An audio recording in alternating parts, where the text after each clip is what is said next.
Good morning, YouTube pipe community. Saturday morning, as always. I tell you, it's been a rough couple weeks.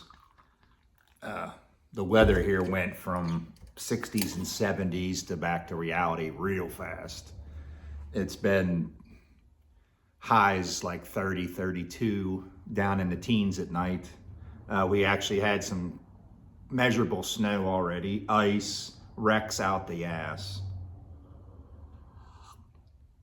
You know, if most of you know, I work outside for a living, and the sights you see, it's just unreal. Cars on their hoods. A lot of black ice the last couple of days. Those of you that are pet lovers, we've been married. Me and my wife have been married for like 26, 27 years going on now, and we've been lucky. We've only had 2 dogs the whole time. The first one we had was a white German Shepherd, and we had him for 13, 14, 15 years or so before we finally had to put him down. And then the dog we have now, his name's Cohiba. I named him, of course, after the Cuban cigar. We've had him for we had him for 11 years now.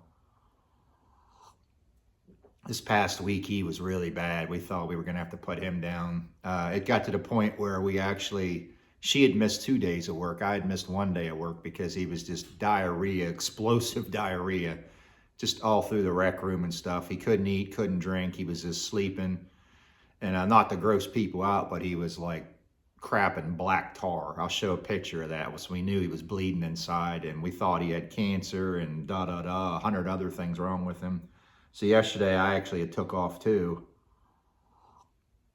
Make a real story fast here. We took him to the vet thinking we were going to end up putting him down.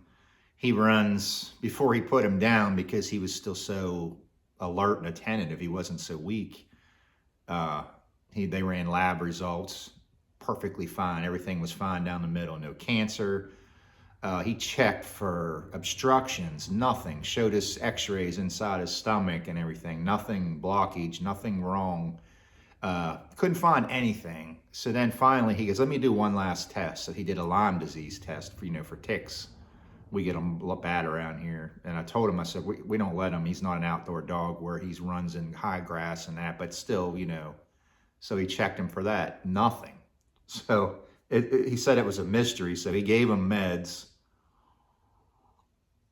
for the diarrhea and inflammation and all this and that, and give him a shot. So $555 later, hopefully he's going to be okay. I told my wife, I said, we've put $1,000 in this dog in the last 2 months with things wrong with him. But I told her, I said, if we can get him a couple more years of life out of him, enjoy him for a couple more years of healthy, happy life, then it'd be worth it. But I wasn't going to put him through no surgery or anything like that, already being going on 12 years old. So hopefully that's all behind us for a while anyway. Today I'm going to get into this Burley Flake number 4. It's the last one I had of this series. This one is from 2013, and it's got a little ding in it, but that's no issue, but it is bulging. So I'm expecting a hiss from this one. It's baffled me so far. None of these Burley Flakes have had like that pop and hiss that you crack.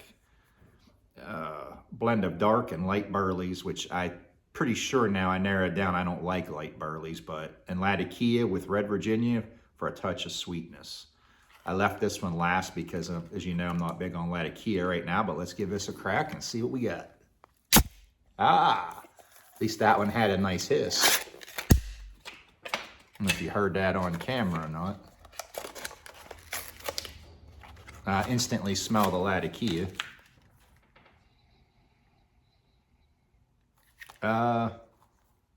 This one's dry as well, so that's good.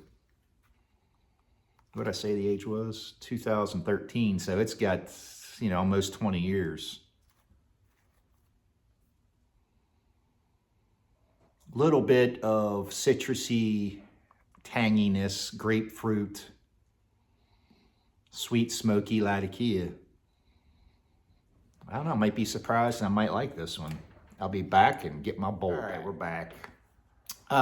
I had misspoken. I think I said 20 years. This is 2013, so it's almost 10 years. I think I said 2003, I thought, first.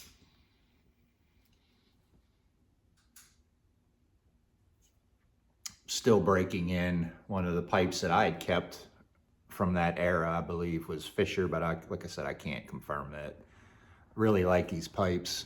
I wanted to thank Phil from the Briar Report if he's watching. I didn't know until the other day that he had put a post on his website of the pipes that I had there. I don't, you know, it might have helped me with sales. I don't know, but I've been selling them like crazy. Every one of them so far I've sold. And then you get a couple of dirt bags before. That's why people have asked me before, with actually the pipes that I make and sell as well, why did you change your platform from auctions? I used to just auction my pipes at a set price or starting price, usually at like $85, and then bid on them that way, with a buy it now at a higher rate that they make you add, you know. And the reason I quit doing that was because these dirt bags would buy a pipe and never pay you. And it got to be ridiculous. And I had that happen this past week too. You know, you buy something, you commit to at least, you know, send me a message and say you're sorry or something. You know, you've changed your mind, something come up, you can't pay for it. Guy had bought 2 pipes and of course never paid me, never answered me. I had to relist them. So, I mean, don't be a dirtbag. So that's why most of the time now I'll list them as a buy it now.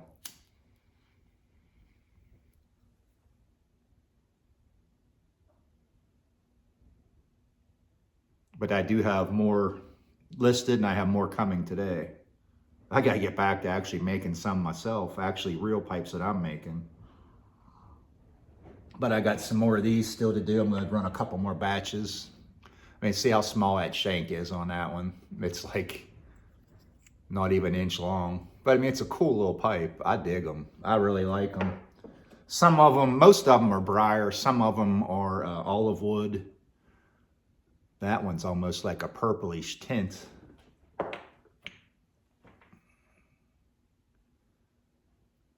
See how small that is. Some of them are coated inside from back in the day, how they used to coat them with something. I don't know what they used back then, if it was some kind of honey. This one looks like it's a hardwood. Still a nice, cool little pipe. But like I said, I got buckets of them. But getting back to what we're supposed to be here for, this review.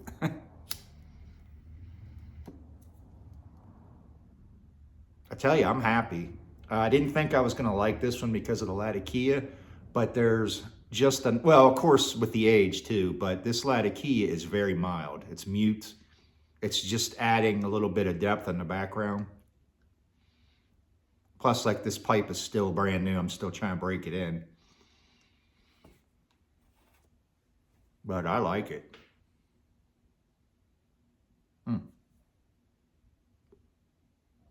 Wow. This one would be more for the Latakia lover who likes Latakia but doesn't want to be overpowered with just the kick your mouth punch, fire, smoky campfire Latakia, and that's it. This is complex. This has the Latakia, like I said, in the background. It has sweetness. It has smooth. It's really good. It's yeah, quit talking and smoke some more.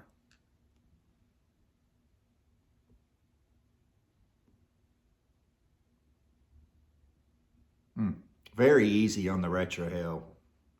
It's bringing thoughts to me of another Latakia blend from a maker. A blender.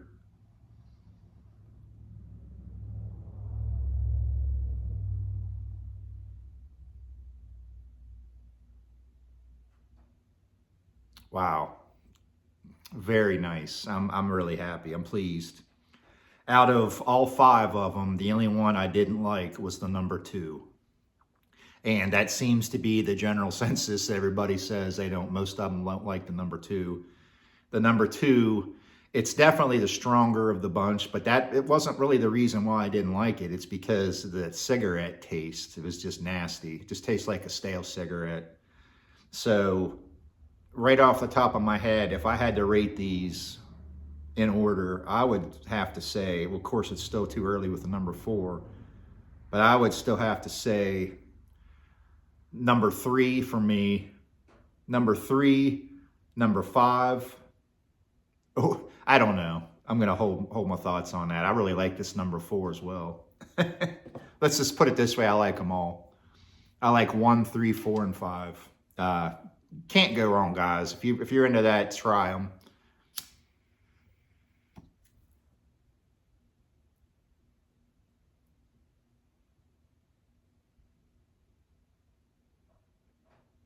Very nice. The Latakia there's just enough there to complement it.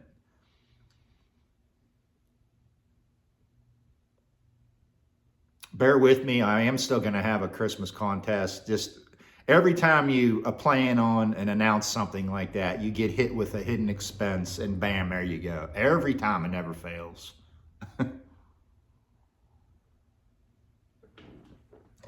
I think last year I was having a contest there and ended up my truck needed inspected, and I had to buy 4 brand new tires for my pickup truck. And of course, you know, there's $1,000.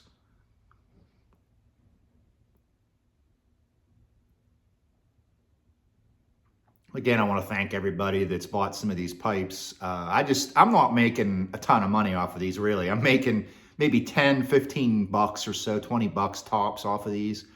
But what I really dig about it is bringing something back, as in, not to take it from Chris Morgan, but his Bones pipes. That's what these reminds me of. These are pipes from an actual maker that I believe was here in the U.S., Paul Fisher, and bring these back of second pipes, seconds that would have been trashed.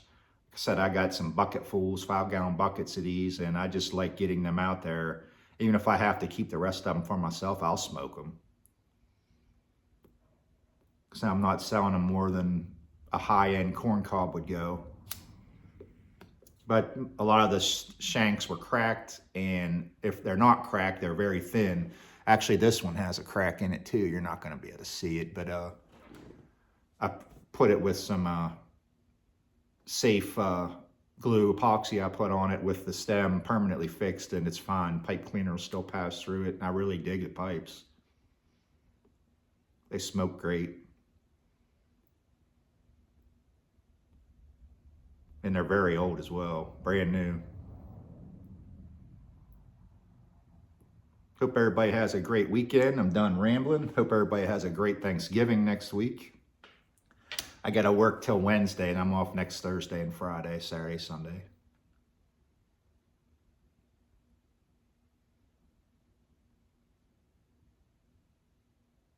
Definitely 2 thumbs up on this one. I'm trying to remember what this reminds me of.